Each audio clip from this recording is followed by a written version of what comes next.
एक ही घर, दो बहनें, दोनों की आवाज़ ने पूरी दुनिया पर राज किया। लेकिन सवाल ये है, क्या इन दोनों के रिश्ते में सब कुछ ठीक था? क्या सच में लता मंगेशकर ने अपनी ही बहन आशा भोसले के साथ गलत व्यवहार किया, या ये सिर्फ अफवाहें हैं? आज हम जानेंगे इन दोनों बहनों की अनकही कहानी। लता मंगेशकर घर की सबसे बड़ी बेटी थी। पिता के निधन के बाद पूरे परिवार की जिम्मेदारी उन्हीं पर आ गई।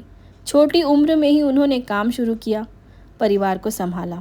वहीं आशा भोसले छोटी बहन थी, जिन्हें अपनी अलग पहचान बनानी थी। सबसे बड़ा मोड़ तब आया जब आशा भोसले ने कम उम्र में घर के खिलाफ जाकर शादी कर ली। ये फैसला लता मंगेशकर को पसंद नहीं आया। परिवार में दूरी बढ़ गई, दोनों बहनों के बीच बातचीत भी कम हो गई। यहीं से लोगों ने अलग अलग कहानियां बनानी शुरू कर दी। कई जगह ये बातें सुनने को मिलती हैं कि दोनों के बीच झगड़े हुए, लेकिन किसी भी ट्रस्टेड सोर्स में ये कंफर्म नहीं है कि लता मंगेशकर ने आशा भोसले को मारा था। सच ये है, ये बातें ज़्यादातर अफवाहें हैं जो समय के साथ बढ़ा चढ़ाकर बताई गई।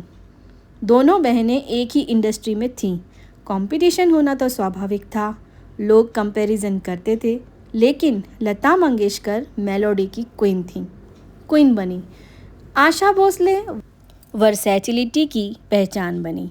दोनों ने अपनी अपनी जगह बनाई। समय के साथ दोनों बहनों के रिश्ते में सुधार आया।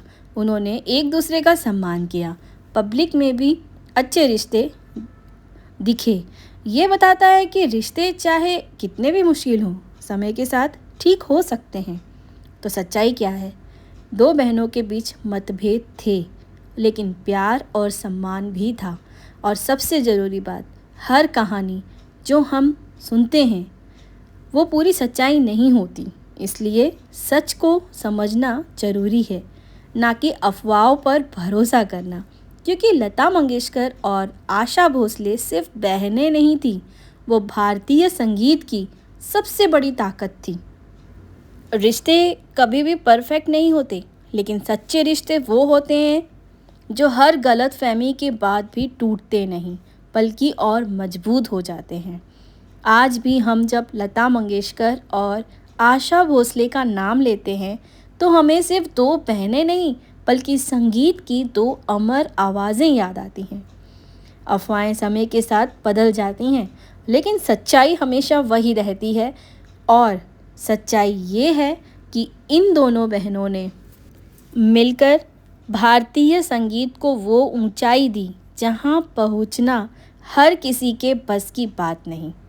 तो अगली बार जब आप कोई कहानी सुने, तो उसे मानने से पहले समझिए, क्योंकि हर कहानी के दो पहलू होते हैं। पैसा, नाम और शोहरत सब पीछे रह जाते हैं, लेकिन जो चीज़ हमेशा ज़िंदा रहती है वो है इंसान की पहचान। और लता मंगेशकर और आशा भोसले ने जो पहचान बनाई है वो हमेशा अमर रहेगी। तो दोस्तों, इन दोनों को ही ट्रिब्यूट देते हुए आज की ये वीडियो है। और अगर आपके मन में ज़रा सी भी लता या आशा के लिए जगह है, तो कमेंट में एक कमेंट कर दीजिएगा, या उनका कोई फेमस गाना कमेंट में लिख दीजिएगा, मुझे बहुत अच्छा लगेगा। चलिए, विदा लेना चाहूँगी आपसे। मिलते हैं फिर नेक्स्ट वीडियो में। तब तक के लिए रखिए अपना बहुत सारा ख्याल। शुभ रात्रि।